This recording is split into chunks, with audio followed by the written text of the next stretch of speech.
¿Qué tal? Bienvenidos a Kaiser Report. Soy Max Kaiser. Hoy, en la ciudad de Londres, David Cameron preside una... ¿Cómo? No puede ser. Una cumbre contra la corrupción.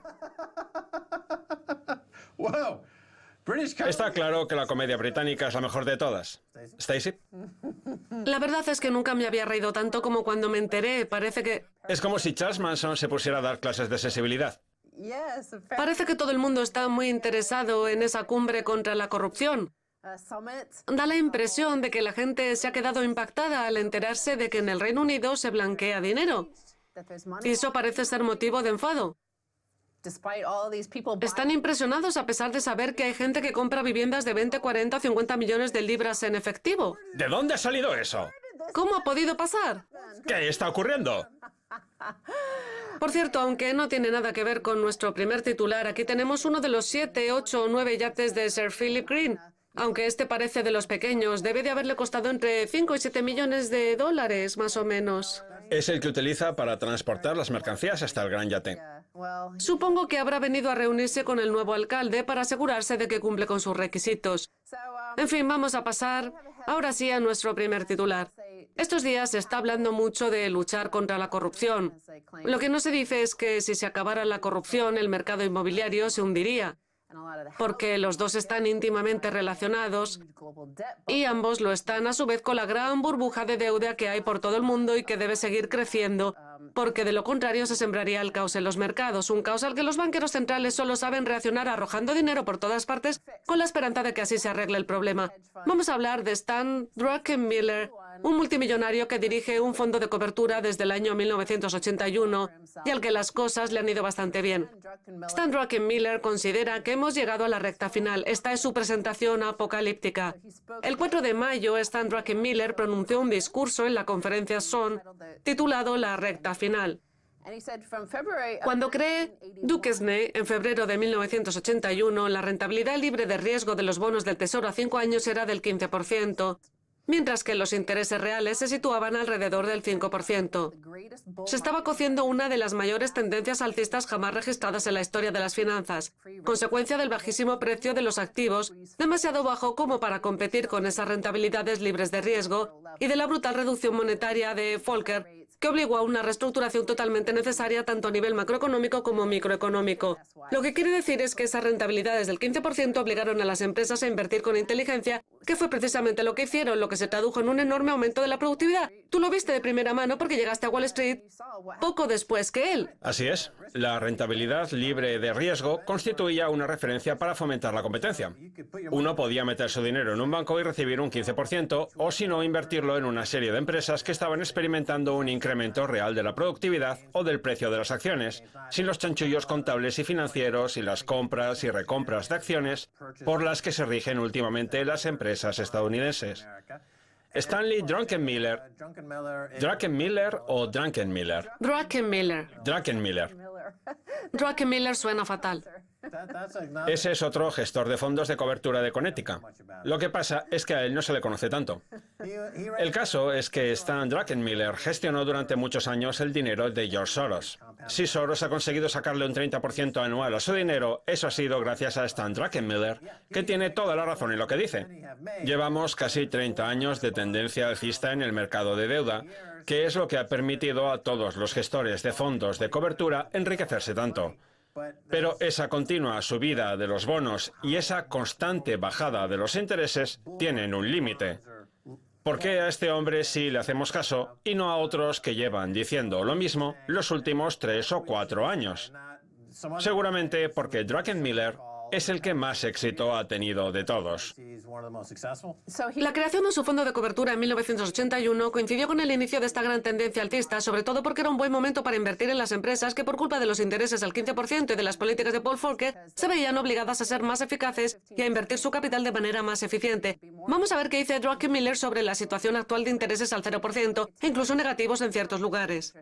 Además, esa barrera de los intereses del 15% obligaba a las empresas a invertir su capital con inteligencia y a llevar a cabo su propia reforma estructural. Así pues, si eso fue lo que generó uno de los mejores escenarios de inversión jamás vistos en la historia, ¿cómo es posible que las políticas actuales, que son justo lo contrario, alimenten un escenario de inversión igual de bueno? No hay semana en la que no salga alguien ensalzando las virtudes del mercado bursátil, porque no hay otra alternativa, estando los intereses al 0% como están. La expresión se ha extendido tanto que ha dado lugar a un nuevo acrónimo, TINA, por sus siglas en inglés. Parece que no recuerda que esa expresión ya la utilizaba Margaret Thatcher. Margaret Thatcher. Ese es uno de los pocos puntos débiles de su argumento, pero en fin, además de mencionar esos intereses del 15%, que se sitúan en el otro extremo de lo que tenemos hoy, Druckenmiller complementa su razonamiento con un gráfico que se remonta hasta los años 20. No hay margen para más apalancamiento, porcentaje de la deuda total del mercado crediticio de Estados Unidos respecto al PBI. En la edad dorada de la producción estadounidense y de los salarios de los trabajadores, entre 1950 y 1985, vemos que el apalancamiento era muy bajo, a la vez que los ingresos no dejaban de subir y que se constituía una sólida clase media y trabajadora. Y todo eso sin apenas apalancamiento, lo cual desacredita las tesis de muchos que aseguran que el apalancamiento, el crédito y los intereses bajos son necesarios para garantizar la prosperidad.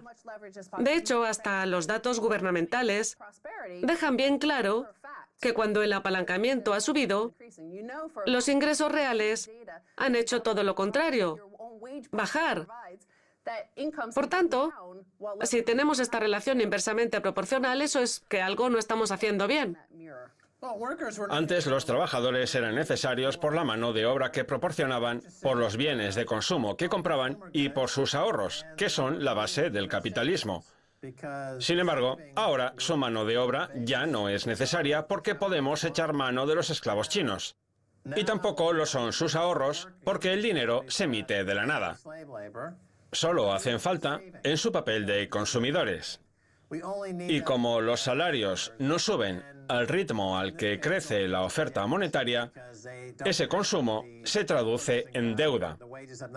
Los trabajadores se convierten en unidades de deuda, que son las que propulsan a los dueños de los yates para que puedan navegar por el Támesis gracias a los bienes fabricados por esclavos en China y al dinero fácil que les llega de manos de los banqueros corruptos.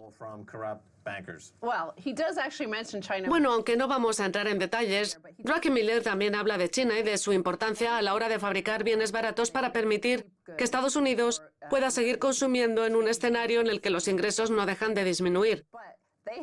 Al menos seguimos teniendo a China, dice. El problema es que China ha invertido su capital de una forma seguramente más absurda aún que Estados Unidos, sobre todo desde el 2008. A saber qué estará pasando allí, da miedo solo de pensarlo. En fin, volviendo a Estados Unidos y a lo que han hecho las empresas estadounidenses con todo el dinero barato al que han podido acceder gracias a los préstamos y a la deuda barata que han ofrecido no solo los inversores, sino también el gobierno en la Reserva Federal, vamos a ver el siguiente gráfico titulado «La deuda de las empresas estadounidenses no se ha utilizado de forma productiva».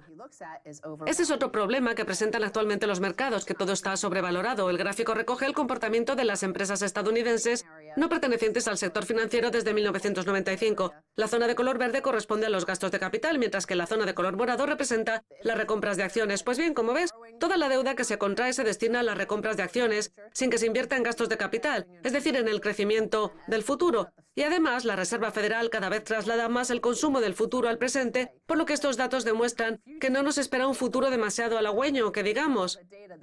O dejamos que todo se hunda y empezamos de cero, o si no, no sé muy bien qué tienen pensado hacer. Si el bono a 30 años ofreciera una rentabilidad del 15%, como sucedía a principios de los 80, o bueno, no hace falta tanto, con un 5, un 6 o un 7% bastaría. Eso garantizaría una economía viable para los próximos 30 años. En cambio, si ese bono ofrece una rentabilidad del 2% o incluso menor, eso significa que la economía dentro de 30 años no será viable. De hecho, ya ni siquiera lo es en el presente. Es más, si se imponen los intereses negativos, como ya se están imponiendo en Suiza, sobre los billones de dólares de deuda que hay en todo el planeta, la economía mundial no será sostenible y no podrá apoyar el esfuerzo humano. Y si a eso le añadimos la destrucción de la biosfera y el ecosistema, lo único que podemos esperar es la extinción de la especie humana. La causa es siempre la misma. El costo de provocar este holocausto ecológico y esta degradación financiera es demasiado bajo. Si siguen adelantando tanto el consumo, acabarán por apalancar a la población de todo el planeta. Si ahora viven 9.000 millones de personas sobre la faz de la Tierra, estamos consumiendo bienes como si ya fuéramos 15.000 millones. ¿Qué van a consumir entonces los 6.000 millones restantes? Es la definición pura y dura de lo que es un parásito o simplemente de lo que es un cáncer. Pueden elegir el que mejor les parezca, pero no hay alternativa. Han de escoger uno de los dos, y ese modelo no es sostenible para la civilización. Bueno, es cierto que Druckenmiller es un inversor más y que podría estar equivocado. Todo el mundo tiene su propia opinión. De hecho, creo que hay una expresión en Wall Street que dice algo así como que las opiniones nunca están equivocadas, pero que los mercados siempre llevan razón.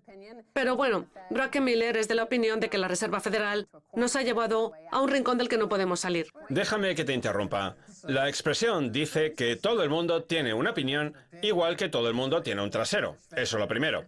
O también que los mercados no pueden permanecer en niveles irracionales más tiempo del que se puede seguir siendo solvente. Eso decía John Maynard Keynes. De acuerdo, vamos a ver qué dice Druckenmiller sobre la Reserva Federal. Y no debería confundirse facilitar el crecimiento durante un ciclo con no dejar de intentar trasladar el consumo del futuro al presente. La Reserva Federal no tiene un plan a largo plazo. Su único objetivo parece ser seguir evitando durante otros 6 meses más que el S&P caiga un 20% y que se produzca una recesión a corto plazo. Con eso lo que están haciendo es ir a la dirección contraria a la de la reforma que debería llevarse a cabo y aumentar en lugar de disminuir las posibilidades de que los riesgos económicos que pretenden evitar se hagan realidad. Porque claro, en un sistema capitalista las recesiones equivalen a un tiempo de reforma y si las empresas están mal estructuradas, los trabajadores no son productivos y los bienes que fabrican no son necesarios.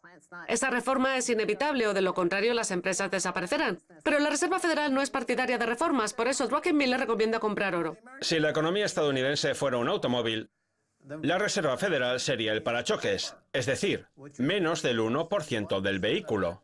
Buen ejemplo, sí señor. En cambio, la economía actual está constituida en un 99% por el parachoques y en un 1% por el motor. También puede ser el cinturón de seguridad, como decía Nader. Ralph Nader. Ralph Nader, un gran defensor del cinturón de seguridad. Stan recomienda que todo el mundo compre oro. Druckenmiller... No, espera, Druckenmiller. Druckenmiller lo que recomienda es comprar yates. Stan Druckenmiller tiene nombre de pintor de yates. Seguro que se dedica a pintar yates en Greenwich, con un cubo de barniz y una espátula mientras recomienda comprar oro. Es broma. Me gustaría saber qué opina Paul Tudor Jones, otra leyenda de los fondos de cobertura que también debería comprar oro. En fin, tenemos que pasar a la segunda parte para saber más sobre el futuro de estos relumbrantes modelos macroeconómicos de asignación de activos. Gracias, Stacy. Aquí se despide Stacy Drunkenherbert. Muy bien, no se vayan.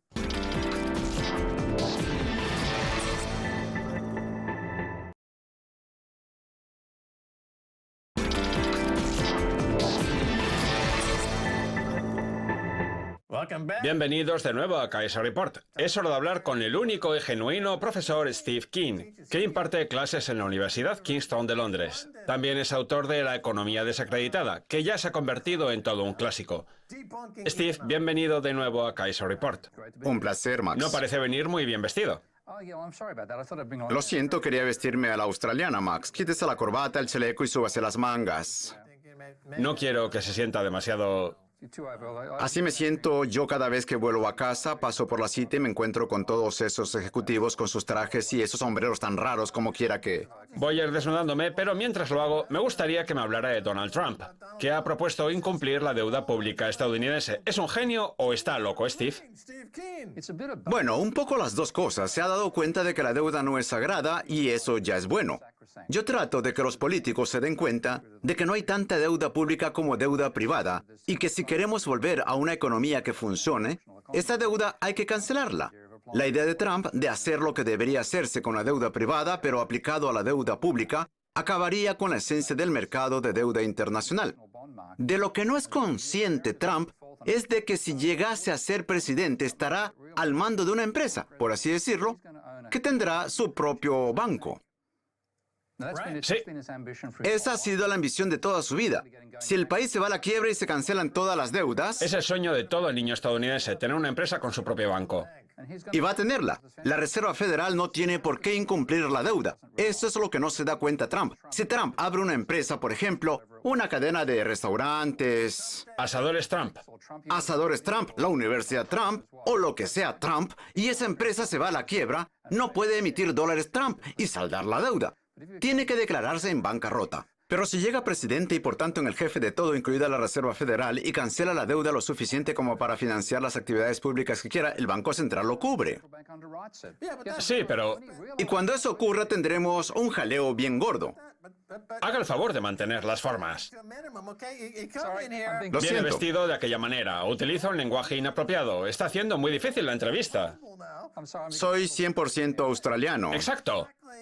Extraño todo. ¿Extraña a los canguros? Sí, extraño el clima, por eso voy vestido así.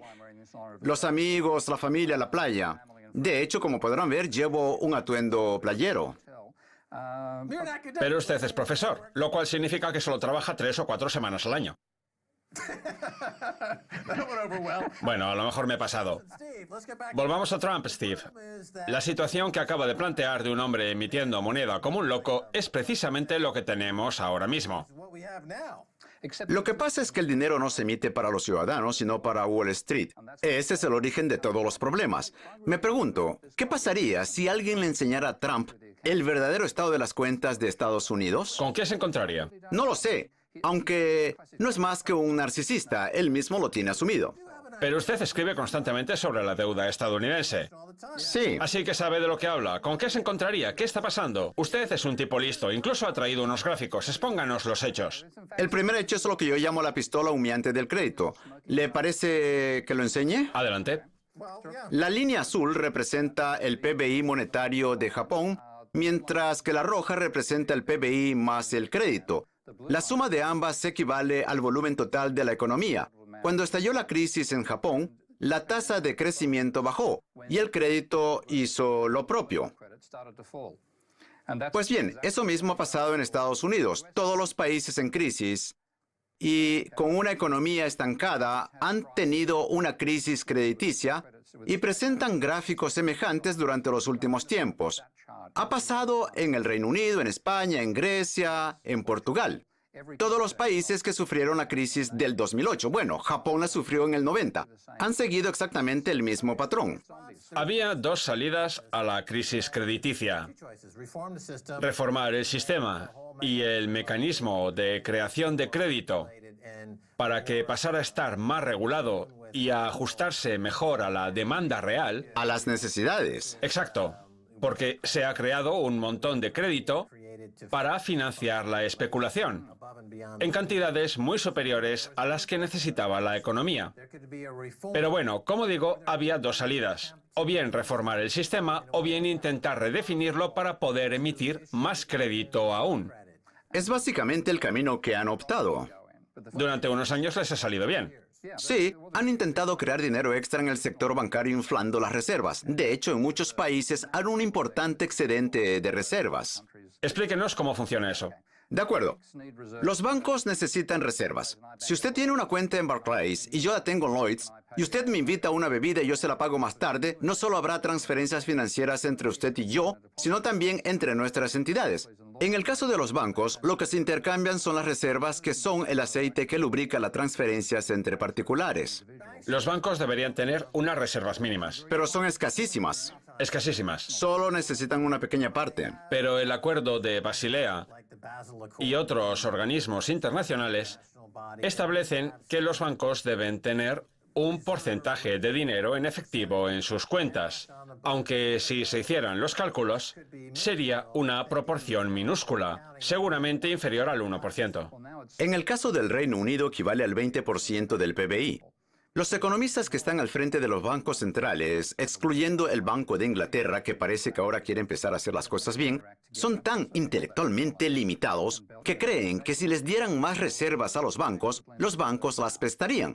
Eso es lo que les explican los profesores de economía a los estudiantes de primer curso, que los bancos prestan las reservas, pero no lo hacen y tampoco podrían hacerlo. Implicaría llevar una contabilidad falsa.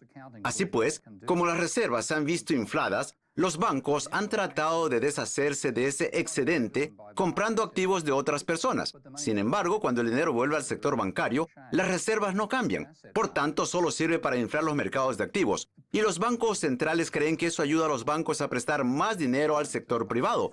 Eso no es así. Las reservas son como cuando tenemos pegada una hamburguesa en los dedos, que no podemos deshacernos de ella. Exacto, muy buena metáfora. Sí, señor, casi tan buena como mi expresión de antes. ¿De dónde sale esa cifra del 20% del PBI? Los bancos comerciales, cuando calculan las reservas de sus cuentas, no se fijan en el PBI. Dicen que solo pueden prestar dinero atendiendo a las reservas que figuran en sus cuentas oficiales.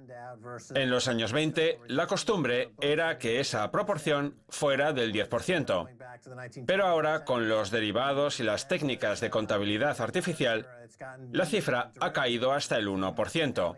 ¿De dónde sale esa cifra respecto al PBI? En Estados Unidos, la norma solo dice que han de tener un 10% de los depósitos de los particulares. Por tanto, no hay control alguno sobre el dinero que prestan. Lo que controla el préstamo es el apalancamiento que están dispuestos a tener entre su base de capital y el nivel de los préstamos. Ahí es donde está el peligro, porque en un periodo conservador pueden llegar a tener una relación entre capital y préstamos de 10-1, pero cuando se vuelven más osados acaban llegando a tener una relación de 30-1. Y con ese 30-1, bastan con que el 3% de los préstamos no se devuelva para que toda la base de capital se vea amenazada. Insisto en lo que decía antes. Había dos salidas posibles a la crisis del 2008. Reformar el sistema para que el préstamo fuera más productivo o facilitar el préstamo aún más. Eso eligieron. Efectivamente. Y ahora parece que nos encontramos en un nuevo punto de inflexión en el que la acumulación de deuda ha alcanzado su tope, como demuestran los gráficos que ha traído hoy. Exacto. El primero refleja la relación entre la deuda privada y el PBI. La línea roja representa la economía de Estados Unidos, que es la mayor y más importante de todas. Como ve y como demostraba otro gráfico que ha enseñado Stacy antes, ya se ha alcanzado el tope de la deuda, que ha caído ligeramente para después mantenerse estable en torno al 150% del PBI. Ahí están todos los zombies de la deuda, que no pueden rebajar sus beneficios ni tampoco endeudarse más para incrementar esa relación respecto al PBI. Donde la deuda resulta más problemática es en aquellos países que escaparon a la crisis del 2008, como demuestra la línea azul y la línea negra, que representan respectivamente a Australia y China.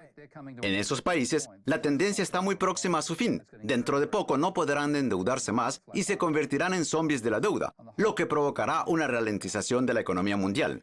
Volviendo al 2008, China se convirtió en el motor de la economía mundial y ahora ha alcanzado el punto de saturación de la deuda. Sí. Da la impresión de que la capacidad de China de expandir el crédito ha tocado a su fin. Los dirigentes del Partido Comunista quieren hacer ver como que ese continuo incremento del crédito obedece a un plan preestablecido desde los años 70. Un momento, permítame que le interrumpa, que esto es importante. China está gobernada por una burocracia política comunista que lleva a cabo una política de mando y control basada en la planificación central. El gigante asiático pasó a convertirse en el almacén del mundo cuando entró en la Organización Mundial del Comercio y todos los países, incluido Estados Unidos, aceptaron entregarle sus puestos de trabajo. Por eso su PBI subió hasta los 15 o 16 billones de dólares. Los dirigentes chinos se creen genios divinos capaces de crear demanda de crédito, por el mero hecho de desearlo. Pero, desgraciadamente, uno no puede creerse un comunista de pensamiento divino y, al mismo tiempo, considerarse defensor de la economía de mercado, ¿verdad? Efectivamente, es una mezcla de ambas cosas. Si deciden presionar al mercado todo lo que puedan, utilizarán la economía de mando y control para hacer desaparecer la deuda, dejar que el precio de los activos caiga y volver a empezar de cero, con lo que podrán salir de la crisis con bastante facilidad. El problema es que con su planificación central comunista, están impulsando la trayectoria de la deuda capitalista todavía más, lo que se traduce en que al final las empresas acaban perdiendo dinero y yéndose a la quiebra. Volviendo a Trump, que dice que lo más inteligente que puede hacer Estados Unidos es incumplir su deuda, usted asegura que lo más inteligente que puede hacer China es incumplir la suya. Cancelar la deuda internamente, que es algo que también podría hacer Trump. Utilizar la capacidad que tiene el gobierno de anular la deuda privada lo cual haría que la economía estadounidense volviera a crecer. Podría echar mano de esa herramienta. Porque en la historia existen lo que se llaman jubileos de la deuda, Así es. que suceden más o menos cada 7 años. Están hasta en la Biblia. Sí. Cuando la deuda se desborda, se cancela y Y se empieza de cero. se empieza de cero.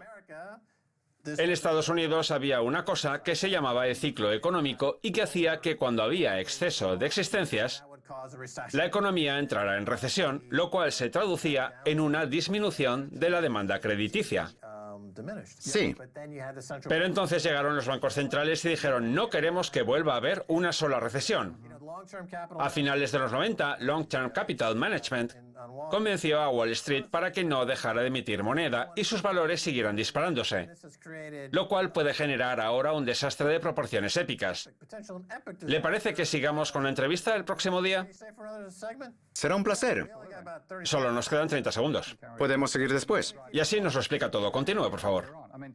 Los bancos centrales se han empeñado en llevar la deuda privada hasta niveles mayores aún que los que se alcanzaron en el siglo XIX. Durante las guerras del opio. ¿Habla en su estudio de las guerras del opio? Porque están intentando aumentar la demanda en China, haciendo que la gente se enganche al opio.